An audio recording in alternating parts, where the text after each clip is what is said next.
ძალიან ბევრი დრო დავხარჯეთ იმაზე, წინარჩენებზე, რომ ბევრი ადამიანს აგვეხსნა, რომ ჩვენ შეიძლება ბევრად უკეთესად ქვეყანაში ვიცხოვროთ. ჩვენ ზოგადად გვინდა, რომ ბედნიერ ქვეყანაში ვიცხოვროთ. არ მოგწონს ეს დაპირისპირება, ეს ქოსტასური ჩხუბი, ლანძღვა და უბრალოდ ხედავთ, რომ გვაქვს შანსი ვიყოთ ბედნიერები. მაგრამ ჩვენი საზოგადოების დიდ ნაწილს აღმოაჩნდა სული, რომ ლანძღვაში გაატაროს ცხოვრება და სიძულვილით, ასე ვთქვათ, იცხოვროს და ამიტომ რაღაც გაგები ჩვენ უნდა უფრო მეტად დავაფასოთ ის 62,000 ადამიანის ხარი უკვე დაგვიჭირა. და ის ხალხი, ვინც ახლოს არის ხარდაჭერისთვის.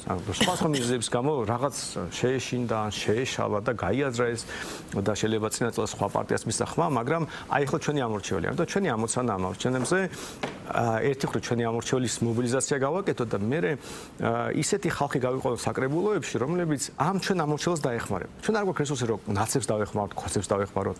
ამათო ამორჩეველმა თავის პარტიებს მიაკითხოს.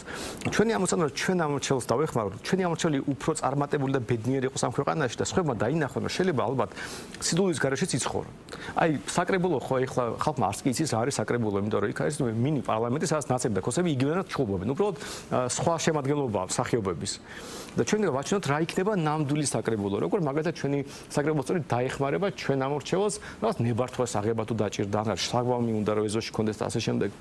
აი, ჩვეულებრივი ყოველდღიური პრობლემებში დაეხმარება და მოქალაქეებს, გასაგებია. ჩვენ ამორჩევლებს, რომელიც უკეთესად იცხოვრებენ, უფრო ბედნიერები იქნებიან და მიხვდებიან, რომ ჩვენ რომ საკრებულოში ყოველდღე არა ერთი, არამედ 17 ეს სულ სხვა ქალაქი იქნება და სხვა ცხოვრება. მე ამას მიხვდებიან, რომ იგივე შეიძლება გავაკეთო პარლამენტის დონეზე და აი ეს არის ჩვენ ამორჩეველზე ზრუნვა, ფაქტობრივად მათთან ერთად გაძლიერება, მათი გაძლიერება და რადგან ჩვენ მათ მიერ ფინანსდებით, ანუ ჩვენ სხვა კერტონის ფულს, ისინი გვაძლევენ ფულს, ისინი რომ ბედნიერები და მდიდრები იქნებიან, ჩვენც ვიქნებით ბედნიერები და მდიდრები. ჩვენი ამოცანაა ჩვენ გავძლიერდით.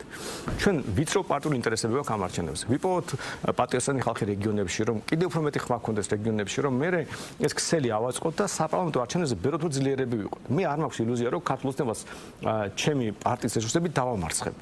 მე მინდოდა კიდეს რომ დავიმარცხებინა დიდ ქალაქებში, იმიტომ რომ შეგვეცვალა პოლიტიკური სისტემა, მაგრამ ამის ჭირდება რომ მთელი ოპოზიცია იყოს ორგანიზებული, координация იყოს რეალური და არა ის რაღაც სამზრობში რაღაც აწყოს ხოლმე координациას პერიოდულად. რაღაც ეტაპი კიდევ ველაპარაკებოდით ამ ხალხს, თუნდაც კულუარულად, რომ იქნებ გონს მოხვიდეთ, იქნებ მიხვდეთ რომ ამას აზრი არა აქვს და იქნებ რამე координация შედგეს, იქნებ დიდ ქალაქებში მაინც სადოთ არჩევნები მოვიკოთ, რომ დავინახეთ რომ არანაირი შანსი არის, გადავწყვეტეთ რომ გირჩელებს მივხედოთ, ჩვენ ხარდამჭერებს 62,000 ხარდაჭერი გვყავს და გვინდა რომ ისინი გავაძლიეროთ და ასე ვთქვათ, გავაერთიანოთ.